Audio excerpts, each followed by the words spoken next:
बात करेंगे आईएम रोहतक के अंदर करवाए जाने वाले आईपीएम कोर्स के बारे में कंप्लीट एडमिशन की डिटेल, जिसमें हम बात करेंगे इसका एलिजिबिलिटी क्राइटेरिया, सिलेक्शन का प्रोसेस और किस तरीके से आप यहाँ पे अपनी सीट सिक्योर कर सकते हैं। ए टू जेड इन्फॉर्मेशन आपको आज इस वीडियो में मिलने वाली है। आईएम रोहतक के अंदर आप लोगों को ये 5 ईयर का इंटीग्रेटेड बीबीए प्लस एमबीए का कोर्स करवाया जाता है, जिसका करिकुलम अपने आप में ही खास है। रिटर्न ऑफ इन्वेस्टमेंट और आईएम्स के अंदर अपनी एक जगह बनाई हुई है रोहतक कैंपस ने, जिसमें काफी सारे स्टूडेंट जो है भर भर के एप्लीकेशन फॉर्म फिल करते हैं फॉर गेटिंग वन सीट। तो आज हम बात करेंगे आप किस तरीके से सीट ग्रैब कर सकते हो और क्या क्या चीजें यहाँ पे देखी जाती है। उसकी एस्टेब्लिशमेंट हुई थी 2009 के अंदर और यहाँ पे आप लोगों को देखने को मिलता है 5 ईयर का इंटीग्रेटेड कोर्स, जिसके लिए आप लोगों को एक एंट्रेंस एग्जाम देना पड़ता है, जिसका नाम है IPMAT integrated programme in management aptitude test. तो इस एंट्रेंस एग्जाम के लिए आप लोगों को जो है प्रिपरेशन करनी होगी, अच्छे से आप इस एग्जाम को क्रैक करेंगे, साथ में पर्सनल इंटरव्यू और पास्ट एकेडमिक का भी कॉम्बिनेशन बना के फाइनल एक मेरिट निकल के आती है। तो करिकुलम का जो है पेडागोजी है कुछ इस तरीके से डिजाइन करा गया है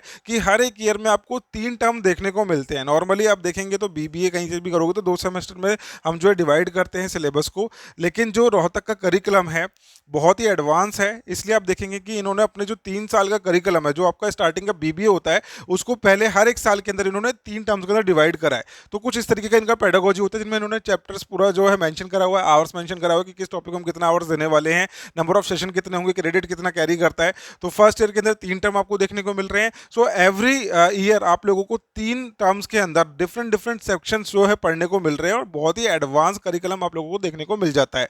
तो यहाँ पे सेकंड ईयर का देख सकते हैं 3 टर्म में डिवाइड कर दिया, थर्ड ईयर को भी 3 टर्म्स के अंदर जो है डिवाइड कर दिया।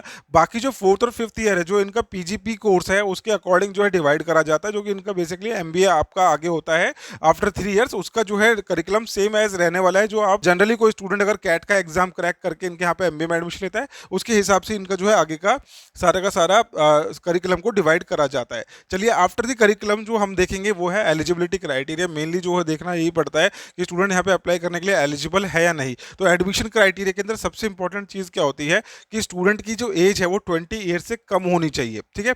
और जो एकेडमिक्स के बारे में बात करेंगे तो 60% आपके क्लास 12th के अंदर मार्क्स होने चाहिए। ये इनकी जो है बेसिक नीड है, यहाँ पे आप लोगों को जो पूरी करनी पड़ेगी। बेसिकली आपकी नीड है तो आपको ये पूरा करना पड़ेगा। तो जो आपसे आईएम जो मांगता है, आईएम रोहतक जो मांगता है 60% क्लास 12th में मांगता है। और SC ST PWD स्टूडेंट्स के लिए 50% पे 55% पे भी यहाँ पे जो है स्टूडेंट्स को एडमिशन मिल सकता है। सबसे पहले आपको इनका एप्लीकेशन फॉर्म फिल करना होगा IPMAT का। देन इसकी जो एप्लीकेशन फॉर्म है वो है 4130। तो ये आप लोगों को एप्लीकेशन फॉर्म की जो है फीस पे करनी ही पड़ेगी।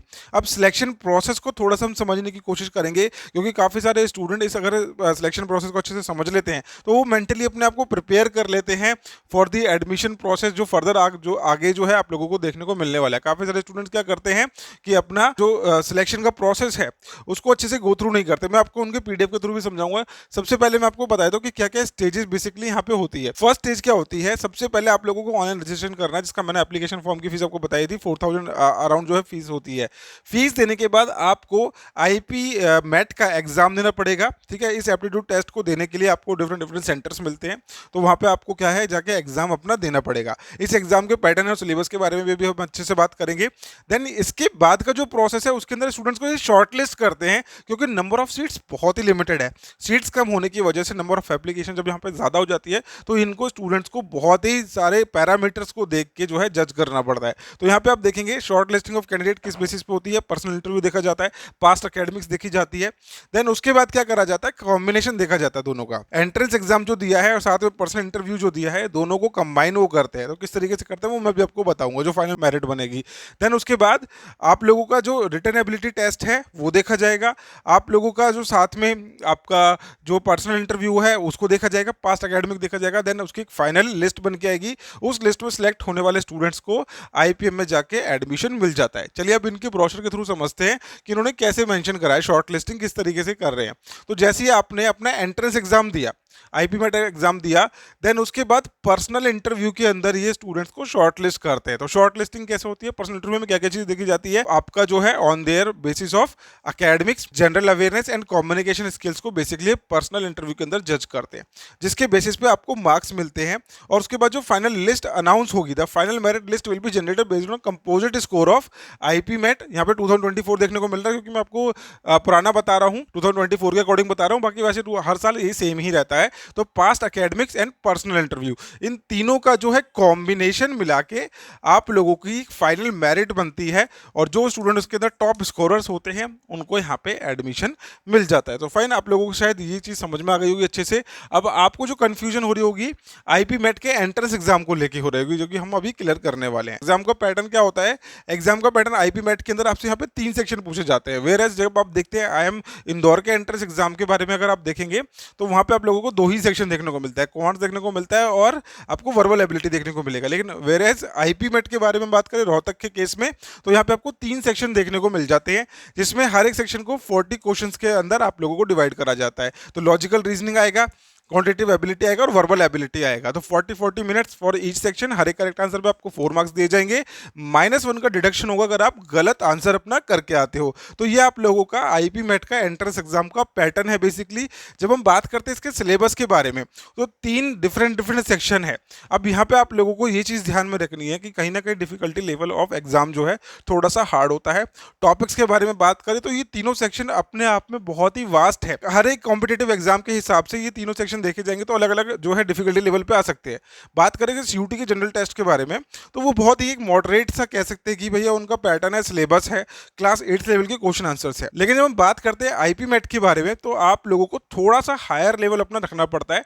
नंबर ऑफ डिफिकल्ट क्वेश्चंस आप लोगों को ज्यादा अटेम्प्ट करने पड़ेंगे। और वो कैसे होगा? जब आप अपनी बेसिक टू एडवांस प्रैक्टिस कर रहे हैं। अब यहाँ पे टॉपिक्स के बारे में बात करें तो क्वांटिटेटिव एप्टीट्यूड के अंदर LC, maths, algebra, time and work, mensuration, ये एक टॉपिक्स की हमने लिस्ट यहाँ पे डाली है।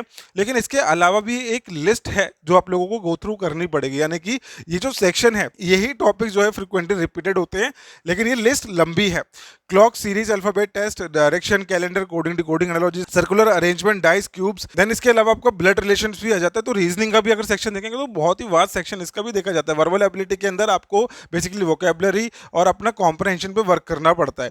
ये सारी की सारी चीजें आप लोगों को एक एक करके पढ़नी पड़ेगी। हर एक टॉपिक पे आपको जो है प्रैक्टिस करनी पड़ेगी। जो भी आपका वीकर सेक्शन, उस पर सबसे ज्यादा आपको मेहनत करनी पड़ेगी। बहुत सारे स्टूडेंट क्या करते हैं और कॉन्फिडेंट फील करते हैं वर्बल एबिलिटी को लेके, तो वो उस पर ध्यान नहीं देते और लॉजिकल रीजनिंग क्वांट्स को प्रिपेयर करने में लग जाते हैं।